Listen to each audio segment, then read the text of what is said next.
Israel పాలస్తీనా మధ్య ఘర్షణ మరింత ఉధృతమవుతోంది.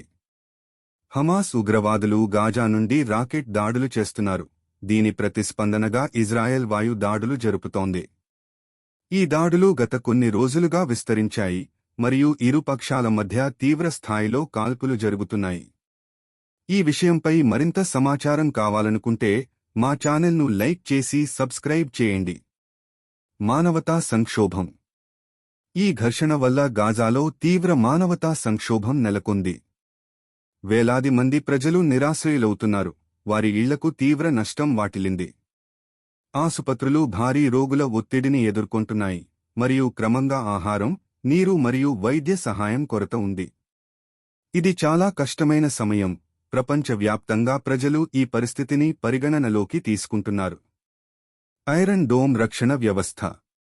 ఇజ్రాయెల్ యొక్క ఐరన్ డోమ్ రక్షణ వ్యవస్థ చాలా వరకు రాకెట్లను అడ్డుకుంటోంది. కానీ హమాస్ ఆధునిక రాకెట్లను ప్రయోగిస్తుండటంతో పరిస్థితి ఇంకా ప్రమాదకరంగా మారుతోంది.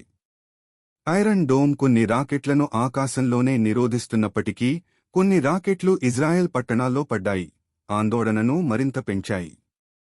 ప్రపంచవ్యాప్తంగా దౌత్య చర్చలు. ప్రపంచవ్యాప్తంగా ఐక్యరాజ్యసమితి సహా ఇతర దేశాలు ఈ ఘర్షణకు ముగింపు కోరుతూ దౌత్య చర్చలు జరుపుతున్నాయి. ముఖ్యంగా అమెరికా, యూరోప్ దేశాలు ఈ సంఘటనలపై స్పందిస్తున్నారు. వీరు నేరుగా ఇరుపక్షాలను కలుపుకుని మానవ హక్కుల విషయంలో చర్చలు జరిపిస్తున్నారు. కానీ ఇరుపక్షాల మధ్య విరోధాలు కొనసాగుతున్నందున దౌత్య ప్రయత్నాలు సఫలవంక జరగడం లేదు. మోసాద్ మరియు రహస్య కార్యకలాపాలు. ఇజ్రాయెల్ మోసాద్ కూడా హమాస్ నాయకులను లక్ష్యంగా చేసుకుని రహస్య కార్యకలాపాలు నిర్వహిస్తున్నట్లు సమాచారం. మోసాద్ ఆధ్వర్యంలో కొన్ని ప్రత్యేక దాడులు జరిగాయి. ఇవి హమాస్ యొక్క కీలక నేతలను లేదా ఆధీనాలను లక్ష్యంగా చేసుకుని జరుగుతున్నాయి.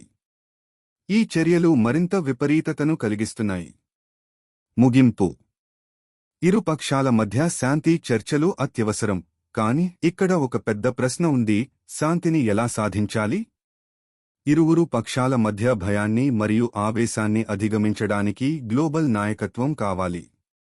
ఈ పరిస్థితులపై మీరు ఆలోచిస్తూ ఉంటే, ఈ విషయం మీద మరింత సమాచారం కావాలనుకుంటే మా ఛానల్ను లైక్ చేసి సబ్స్క్రైబ్ చేయండి.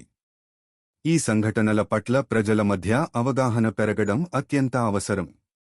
తదుపరి అప్డేట్ల కోసం మాతో ఉండండి.